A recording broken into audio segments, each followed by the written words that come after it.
In diesem Video besuchen wir die Burgruine Stolzeneck, die, obwohl sie einst zum Abbruch verkauft wurde, noch immer über dem Neckartal steht, als stiller Zeuge vergangener Jahrhunderte. Zwischen zerfallenen Mauern und dichter Natur folgen wir den Spuren einer Burg, deren mächtige Schildmauer noch heute besonders eindrucksvoll von ihrer wehrhaften Vergangenheit erzählt. Wir schauen auf ihre Geschichte, auf mögliche Schäden aus den unruhigen Jahren des Erbfolgekriegs und auf den langen Weg von der wehrhaften Burg zur verlassenen Ruine.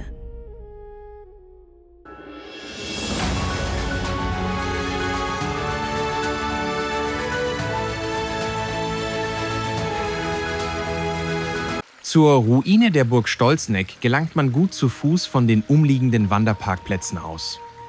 Einige der Wege sind durchaus fordernd, vor allem wenn es steiler und felsiger wird. Besonders eindrucksvoll ist der landschaftlich reizvolle Urwaldpfad, der durch ein Felsenmeer und vorbei an einem Brunnen zur Ruine führt. So beginnt das Erlebnis Stolzeneck nicht erst an der Burg selbst. Schon der Weg dorthin hat seinen ganz eigenen Reiz. Burg Stolzeneck ist eine Höhen- bzw. Hangburg über dem Neckar bei Neunkirchen nahe Eberbach auf einem bewaldeten Sporn über dem Tal. Die Anlage wurde um 1200 als Reichsburg errichtet. Die erste urkundliche Erwähnung ist für das Jahr 1268 belegt. Wenige Jahre später kam die Burg an die Pfalzgrafen und wurde danach mehrfach an verschiedene Adelsfamilien verlehnt. Architektonisch ist Stolzeneck besonders spannend, denn in ihrer letzten noch erkennbaren Bauphase besaß die Burg weder einen Bergfried noch große Türme. Stattdessen prägt vor allem die gewaltige Schildmauer das Bild der Anlage. Sie sicherte die gefährdete Bergseite, ist rund 21 Meter hoch und bis zu knapp 3 Meter stark. Innerhalb der Schildmauer verläuft ein Aufgang, der die besondere Bauweise dieser mächtigen Verteidigungslinie bis heute anschaulich macht.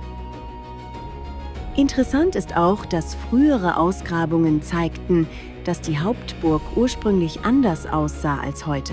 Man fand Fundamente eines älteren Bauzustands und Hinweise auf einen früheren Verlauf der Ringmauer. Auf der gegenüberliegenden Seite des Innenhofbereichs der Kernburg erhebt sich der mehrgeschossige Palas, einst der repräsentative und wohnliche Mittelpunkt der Burg. Seine spätgotischen Fensterformen zeigen, dass auch er zu einer jüngeren Bauphase gehört. Außerdem sind am unteren Bereich der Schildmauer noch Buckelquader zu erkennen. Sie deuten auf wiederverwendete ältere Bausubstanz hin und sprechen dafür, dass die gewaltige Schildmauer wahrscheinlich erst während des 14. Jahrhunderts entstand. Einer literarisch sagenhaften Überlieferung zufolge galt Burg Stolzeneck zu Anfang des 15. Jahrhunderts als gefürchtetes Raubnest. Historisch belegen lässt sich dies jedoch nicht. Zwar gibt es für Teile der Familie Horneck von Hornberg, zu der auch der mit Stolzeneck belehnte Hans Horneck von Hornberg gehörte, Hinweise auf Fehdewirtschaft und gewaltsame Konflikte, mit denen Einfluss und Stellung gesichert wurden. Für Hans Horneck von Hornberg auf Stolzeneck selbst aber fehlen direkte Nachweise für Raub oder Plünderungen.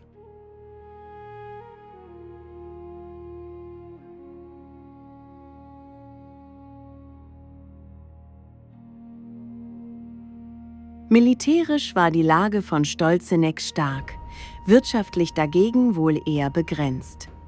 Die steilen Hänge rund um die Burg ließen nur wenig Raum für größere Wirtschaftsflächen.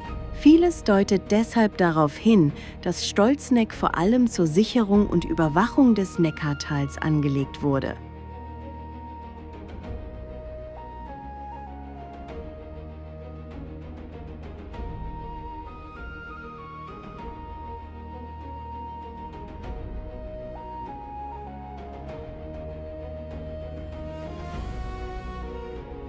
Unterhalb der Kernburg auf ihrem kleinen ummauerten Plateau liegt auf einer tieferen Ebene die ausgedehnte Vorburg.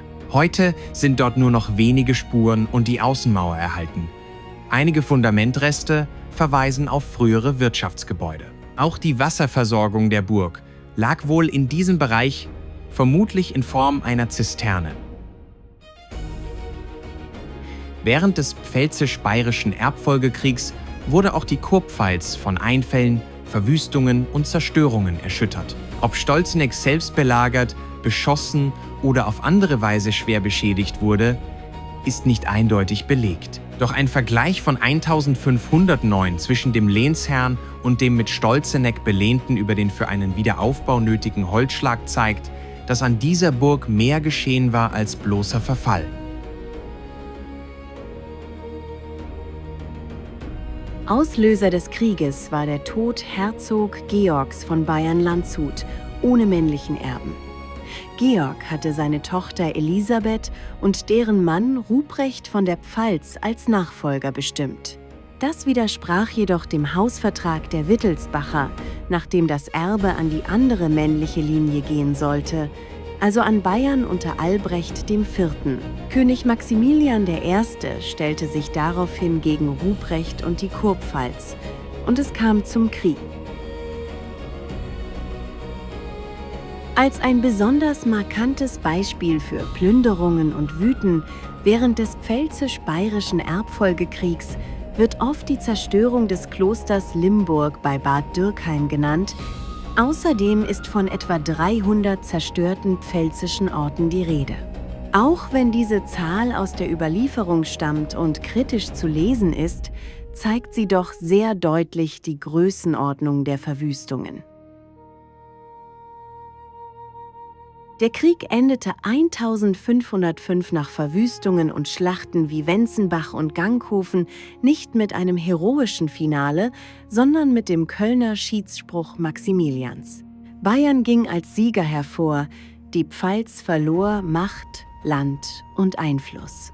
Für Burgen der pfälzischen Ländereien wie Stolzeneck bedeutete das oft kein ruhmreiches Ende, sondern Schäden, Reparaturen und den Beginn eines langsamen Bedeutungsverlusts. Nach dem Tod des letzten Lehensnehmers Hans von Frauenberg Anfang des 17. Jahrhunderts fiel die Burg an die Kurpfalz zurück. Kurz darauf begann man brauchbares Baumaterial auszubauen. Stolzeneck endete also nicht in einer letzten großen Eroberung, sondern wurde Schritt für Schritt aufgegeben und dem Verfall überlassen. Mit der Aufgabe der Burg verschwand auch der zugehörige Burgweiler Krösselbach, der wohl unterhalb oder nahe an Burg Stolzeneck lag. Nach der Überlieferung sollten Einnahmen aus Verkäufen rund um die Burg sogar für die Umsiedlung der letzten Bewohner verwendet werden.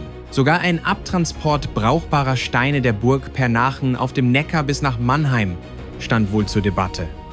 Doch der Aufwand dafür war am Ende offenbar zu groß. Viele Burgen gewannen während des Dreißigjährigen Krieges noch einmal an Bedeutung, weil sie als Festungen weiter genutzt oder erneut besetzt wurden. Stolzeneck dagegen war da wohl längst eine Burg der Vergangenheit. Baufällig, nicht mehr vergeben und praktisch aufgegeben. Zur Anlage gehörte nur ein vergleichsweise geringes Zubehör, also wenig Besitz und nur eine schmale wirtschaftliche Grundlage. Ländereien und Fischrechte waren bereits verkauft und selbst ein Abbruch der Burg als Steinlieferant stand zur Debatte. Für eine neue Rolle als Festung fehlten Stolzeneck damit Zustand, Ausstattung und wohl auch die baulichen Voraussetzungen. Trotz des stillen Untergangs der Burg blieb eine alte Sage über die Jahrhunderte lebendig. Die Geschichte von Williswinde und dem treuen Raben. Der Überlieferung nach blieb Williswinde, die Schwester des Herrn von Stolzeneck, allein auf der Burg zurück, während ihr Bruder fern der Heimat war. Ein fremder Ritter warb um sie, doch Williswinde wies ihn entschieden ab. Daraufhin stürmte er die Burg, ließ fast alle Bewohner töten und sperrte die widerspenstige Frau ein. Nur ihr zahmer Rabe überlebte das Blutvergießen und brachte ihr über lange Zeit Nahrung. Als der Bruder zurückkehrte, kam es endlich zur Rettung. Am Ende stürzte sich ein Schwarm Raben auf den Bösewicht und wurde so zum Werkzeug der Vergeltung. Ein klarer historischer Kern der Sage von Williswinde ist heute nicht mehr greifbar.